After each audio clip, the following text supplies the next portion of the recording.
Un guardacoste della Guardia di Finanza del Gruppo Aeronavale di Taranto, in cooperazione con le vedette veloci del reparto operativo aeronavale calabrese, ha intercettato e sequestrato un gommone d'altura dotato di 2 potenti motori fuoribordo. Il gommone, vedendosi, si è diretto sulla spiaggia del comune di Bianco, dove gli scafisti, insieme ai clandestini, si sono dati alla fuga. Poco dopo sono stati rintracciati 18 immigrati, ma si ritiene che il gruppo fosse composto da circa 25 persone di varie nazionalità nordafricane. Una scossa sismica verificatasi nel Mar Ionio meridionale è stata avvertita dalla popolazione sulla costa delle province di Catanzaro e Crotone.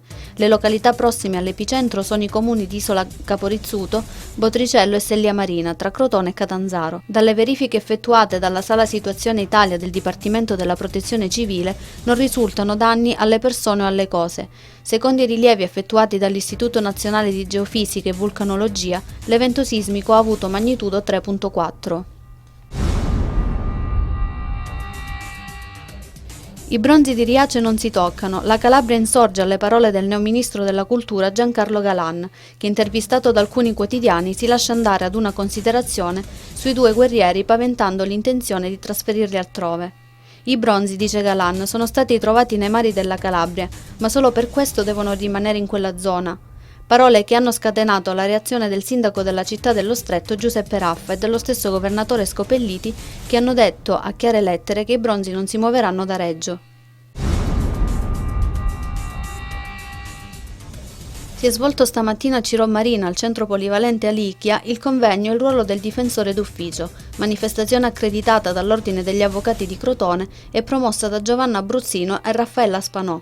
Tra i partecipanti il professor Saverio Fortunato, Daniele Galloppo, Nicodemo Gentile, il magistrato Raffaele Lucente e la nota criminologa Roberta Abruzzone. È stata inaugurata ieri a Grisolia, in provincia di Cosenza, il nuovo monumento ai caduti in guerra e la piazzetta antistante. L'inaugurazione è stata anche l'occasione per festeggiare la ricorrenza dei 150 anni dell'Unità d'Italia. Alla manifestazione erano presenti le autorità politiche e militari locali e gli alunni delle scuole di Grisolia.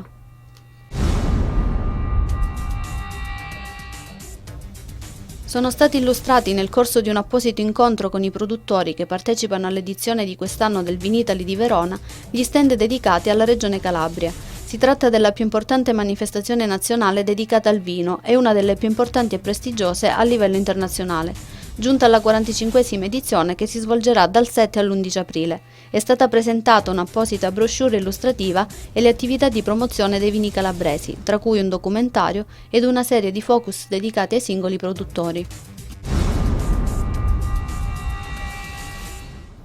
Ritorna questa notte l'ora legale, alle 2 bisogna portare le lancette dell'orologio avanti di un'ora. L'ora solare tornerà domenica 30 ottobre 2011.